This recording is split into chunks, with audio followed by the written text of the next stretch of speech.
지난 2화에서 원자의 몸을 장악한 팔척기가 눈을 뜨며 이른바 악신 엔딩을 보여줬는데요. 그야말로 악귀의 기운에 휘말리게 된 궁궐. 윤감마저 팔척기에 먹혔음을 알게 된 여리는 자신을 미끼 삼아 팔척기를 불러내려 합니다. 여리는 이제 망설이지 않습니다. 껍데기만 윤갑인 강철을 마주한 지 오래지만 그녀는 아직도 그 몸 안에 윤갑이 남아있다고 믿고 있으니까요. 한 사람은 죽은 이를 돌려보내려 하고 다른 이는 인간의 몸 안에 갇혀 변해가며 또 다른 존재는 궁궐의 심장부를 집어삼킬 준비를 마칩니다. 그리고 이 이야기의 시작은 여리의 목숨을 건 선택으로부터 다시 불붙게 됩니다. 드라마 귀궁 3화 예고 시작합니다. 윤갑 나리를 포기할 순 없어. 눈앞에 있는 이가 진짜 윤갑이 아니라는 사실은 누구보다 여리 자신이 잘 알고 있었지만 여리는 아직 윤갑의 혼이 그 몸 안에 남아있다고 믿고 싶은 것 같아요.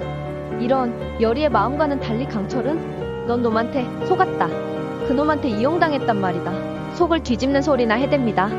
그 말 속엔 강철의 진심이 담겨 있었지만 여리는 믿지 않죠. 내 말 따윈 난 절대 믿지 않아. 먼저 나리를 살려낸 다음에 따져 물을 거야. 여리의 이 단호한 결심은 결국 팔척기와의 대결이라는 더 큰 운명을 끌어당기게 됩니다.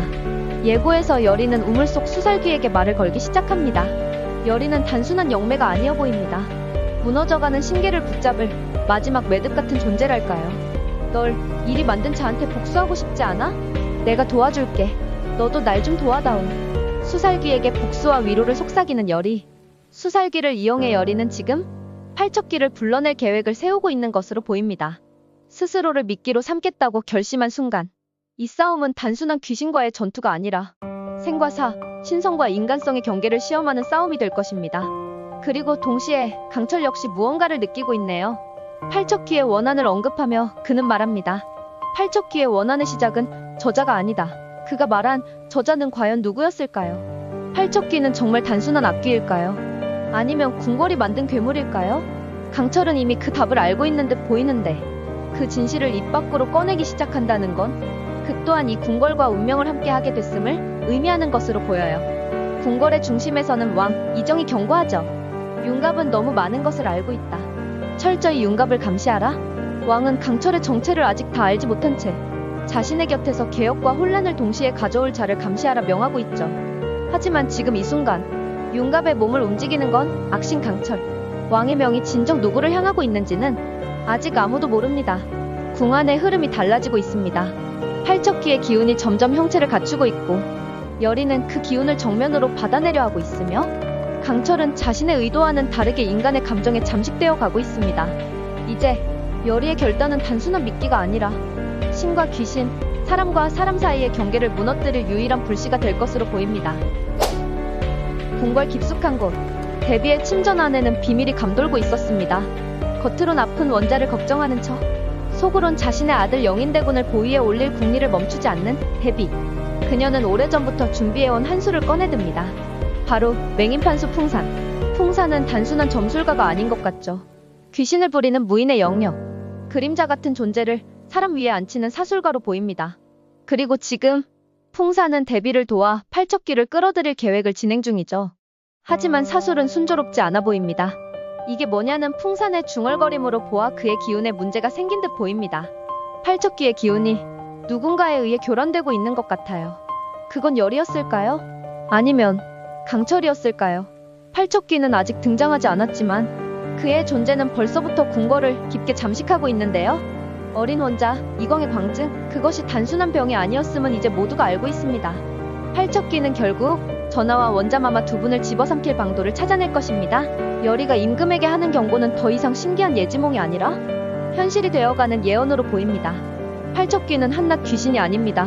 그는 궁궐이 오랜 세월 묻어두고 외면한 죄와 원한의 결정체이며 이제 그 원한은 왕의 피를 향해 움직이고 있죠.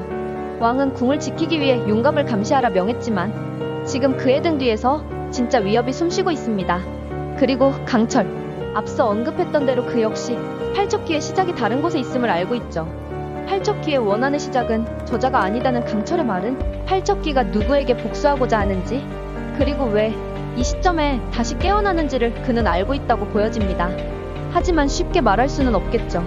자신이 인간의 몸에 갇힌 존재라는 사실만으로도 이 궁궐은 이미 그를 의심과 경계 가득한 눈으로 바라보고 있으니까요. 여리는 점점 궁궐의 깊은 어둠 속으로 들어가고자 합니다. 강철은 그녀를 말리고 싶어 하지만 그의 말은 이제 여리에게 닿지 않아 보여요. 여리는 이미 결단했죠. 미끼가 되어 팔척귀를 불러내겠다고. 여리의 그 말 한마디는 팔척귀에게, 대비에게, 풍산에게, 그리고 강철에게 각기 다른 불안을 안겨주는 선언이었습니다.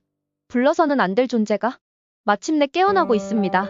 3화 예고 마지막은 여리가 윤갑을 되찾기 위해 자신을 팔척귀 앞에 내놓겠다는 결단을 내리는 모습으로 마무리하는데요.